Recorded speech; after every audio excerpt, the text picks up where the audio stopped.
Alright, thank you Rishan and Rina for having me for this a little interview. So the first question, maybe you can tell a bit about yourself. Start Rishan first.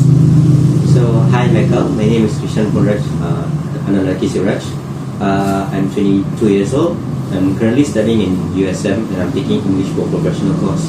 I'm blind since birth and my condition is due to cataracts and glaucoma. And I'm from Selangor. Thank you. Alright, thank you Rishan. Alright, Rina. Okay, hello Haikal, thank you very much for inviting me for this interview. And yeah, so my name is Rina Analaki Ganesan. I'm 23 years old and I'm a first year student from USM taking English language and literature studies. So basically, I'm a blind person since born, and the disease is called as glaucoma, and I'm from Perak. Yeah, thank you. Alright, thank you. We move on to the first question. The first question is, how do you evaluate the barrier-free facilities provided by USM to the blind people? Do you have any suggestion or any point? As for me, I would say that it's okay because to talk about in terms of classes and exams and everything, I would say that they are doing a good job by providing facilities or options for us to answer using our laptop or braille, and also our lecturers are kind of helpful in accommodating our needs. But in terms of the facilities of moving around, maybe the pathways and everything, I feel like it needs to be improvised because based on my personal experience, I feel like it's not so safe to walk, especially as a blind person, because myself I have experienced accident. I have fall down while walking in the pathways. So also I feel like there is lack of tactiles in most of the buildings in campus. I only saw it in one place, but I forgot the building's name. So there is only the place where I saw there's tactile provided. So that's how I think that's for me. Maybe that can help you. Okay, as for me, since I'm a new student, yeah, so like Rachel said, yeah, in terms of our studies, everything is fine actually. Lecturers very kind and helpful. They always give us extra time during a test or an examination, and they are very understanding of our situation and also problem. And yeah, in terms of the accessibility for places, as for me, the class area is quite accessible. And yeah, so let's say if you want to move from the first lecture hall to second lecture hall, is quite convenient because it's nearby. Yeah, so we do not need to walk so far, and the walking path is quite smooth as well. And yeah, in terms in the hostel, for me the facilities is quite complete and convenient. For example, we have the railing, right? Yeah, so as a blind person, we need to depend on that. So it's quite easy. So yeah, to walk around without having to ask any assistance all the time. But for other places, yeah, like Rishan said, it's not quite safe and accessible because as we know, some places have so many staircases, and then there's no railing or so on, and especially there's no tactile as well. Yeah, so for now, we need to fully depend on our friend or ask assistant if we need to walk around USM. Yeah. Alright, thank you both of you. I have a personal question to ask. Do you think that the tactile is really working for you guys? The tactile pathway? Okay, as for me, it's actually depend on the situation. Not all places, if have the tactile, is useful because it is depend on the surface of the road itself. For example, usually tactile are used in places that are straight in line, so it is easier. but let's say the place is full of turns or maybe up and down, right? Yeah, so it's not useful as well. Sometimes we won't use it as well because of the surface of the road. Yeah, that's my opinion. Yeah, I agree with him. It depends on the places as well, especially for me, I would say how the tactiles is being placed, because although the road is straight or the surface is good enough for the tactile to be placed, I noticed that sometimes the tactiles are not placed properly, so that it may cause confusion to the blind person who's using it. Meaning, like, there is no clear indication whether the tactile is coming to an end, or is there like a indication of we need to turn. So like Rina said, the place is important, but besides putting the tactile in a suitable places, the tactile itself should be placed correctly so that it help to make the blind people work easier. Also, another thing I noticed is, like I said, where the tactile is placed. Like, to mention as an example, when I went back to my secondary school, they placed a tactile from the concourse area to the main building. But the drawback is they placed the tactile towards the end of the path, so there is a risk of the blind person walking on it to fall into the drain or to get hurt themselves. So yeah, that they should before they put the tactile, they have to maybe examine the place, is it safe, or ask opinion from few blind people around there whether which is convenient for them. So yeah. Alright, thank you for the information. For the next question, as for now, do you think that your classmates, your friends, or your partners really treat kind to you? For now, what do you guys feel? Yes, I feel like most of my classmates are very helpful from first years till now. Like during my first years, my friends would help me in terms of online classes when I need help to read some documents or explain the slides if it's in picture, things like that. Also involving like assignments where if some questions or instructions are not accessible for me to read, my classmates will help to read it. And also to because we always use the Google Doc to edit or write our assignments, which is not really accessible for my screen reader. So I would need my group mates' help to paste my points in the Google Doc. So in that way they are helpful. When it comes to physical,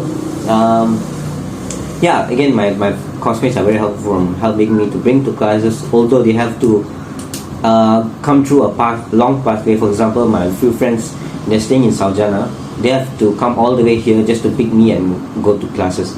I also have other friends like Haikal yourself that is so helpful to me. You always when you bring me around whenever I need, or like I said, for assignments and also to all the help. So I truly appreciate and all my classmates and friends that I get in campus who understands my needs and is always available to help me. Okay, thank you, Jen. Okay, as for me, since my time is all physical, so basically all my classmates and friends are very, very helpful and very understanding as well.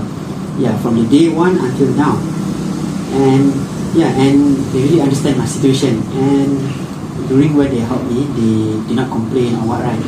So, and they also even let's say I have a problem, they always look for me out and also find a solution for me in terms of, like, let's say like Rishan said, for example, the Google Docs, right? So what I do is I always give them the points and they'll transfer the points for me in the Google Docs. That's for classes. And then let's say if there's anything not accessible or I can't access, they'll read out for me. So that I won't miss out maybe the important points or whatsoever. And then in terms of going to class, one of my classmates is really helpful. He always come no matter what. Yeah, whether it's raining or what, right? Yeah. So by the way, he's staying in Tekun. Yeah. So as you all know, it's quite far from here, and he also always think the mode of transportation which is suitable for me as well. So usually we will take Grab, or sometimes we will take the bus. Yeah, so he won't let me walk since he understand my situation. Yeah, so in my point of view, my coursemate and friends are very understandable and also very helpful as well. And not only that, if let's say in our hostel, yeah, sometimes outsiders are also very helpful as well. Let's say we walk around here, right, this corridor, then they see us, they will ask where do you want to go, and yeah, they will bring us that the place we wanted to go. Yeah, so for me, all people in, yeah, for me, everything is fine. Yeah, thank you. All right. I just want to ask, how often you guys walking in USM alone without any help from the other people? As for me, it's quite rare. Especially most of the time, when I want to go to the cafe, I'll walk by myself. But then I am quite familiar with the pathway, so I am able to walk alone. It's so fine. you're familiar with the Aman pathway, right? Yes. Alright. But otherwise, I rarely walk by my own. I will usually ask my friends or any people around for assistance. Yeah, as for me, same as well. I rarely walk alone by myself. I only know the way in Aman, which is this corridor only. Yeah, go cafe, I also need some assistance because I'm not familiar with the the road. Yeah, so that's all for me. Is there any facilities that USM should provide for visually impaired people? For example, like the traffic light no, it's not a traffic light, but the pathway for the blind people, maybe, or any other ideas about the facilities that USM should provide? Okay, in my opinion, for the facilities, yeah, maybe they should like add more railings. Yeah, so it would be more convenient for us. So by doing that, we do not need to depend on our friends all the time, right? And then that's the first choice. Or second choice, other than facility, maybe we can assign a fixed assistant. So let's say in a certain time we need to go out or what, right? We cannot ask our friend all the time. Yeah, so let's say it's an emergency or we want to go out to buy stuff or what. So we can ask the person that's in charge of us. Yeah, maybe a partner, something like that. Yeah. As for me, I think it's maybe to, like I mentioned earlier, to improvise the pathways. Maybe the parts that are narrow, we can make it straight, or remove the poles in the middle of the road. I know it's kind of hard to do this renovation, but maybe we can start slowly, and at long run it can be changed. And if possible, more tactiles can be added, especially in suitable places and the places that really kind of critical for blind people. So it will be very helpful. Alright, thank you guys. So for me, I just have one more last question. So what do you guys use to go to the class or the lectures? As for me, we will take bus with my friends, classmate, and in rare cases, if case we are late for class or we couldn't get a bus on time, we will take a Grab car or student cab. Foreigner? Yeah. As for me, I always take Grab with my friends since it is convenient. Yeah, because we had tried to use the bus before, but since the schedule is quite not really systematic before this, right, and it's quite difficult for me, like the staircase. Yeah. So as for now, we always use I always use Grab and student cab if available. Yeah. Grab and student cab. Yeah. Alright. In terms of USM transportation, just like you guys mentioned before, which is the USM bus, right? Yeah. Is there anything that that USM bus or the USM facilities offer to visually impaired people? Okay, in terms of the transportation, yes, actually they do, but they actually provided van a few months ago, I would say. But I don't know, it suddenly stopped. I'm not sure why. Okay, but actually, even though they provide this option, it is very inconvenient for us because we must follow their schedule. For example, our class is 11 o'clock a.m., but we need to go by their van. What do you call it? At 8 a.m. So this is really not very helpful. Yeah, and the second inconvenience, which is the van just only send us. Yeah, coming back you must go by yourself. Yeah, so that's the what do you call it? The weaknesses of the facilities they provided to us. For me, it's not really helpful at all. Yeah. Yes, correct. For you, Ishan? Yeah, I would agree the same. Like, as for now, yeah, they didn't provide any facility except for the van. Maybe I can talk about what the improvements can make the transportation. Maybe the bus, if any blind student is taking the bus, maybe the driver can take some initiative to announce the stops or anything, so that the blind person can be aware of the stop. Or and maybe the relevant department can improvise in the van transportation where they can provide good services to the student, not only blind and other disabled students as well. Yeah. Alright, I think you guys covered the most part of the interview. Thank you so much for this interview session. It's a lot of information that I have getting from you guys. Very helpful. Then thank you so much. Yeah, thank you. Thank you so much. Okay, most welcome. Thank you. Take care. Alright. Thank you. Okay.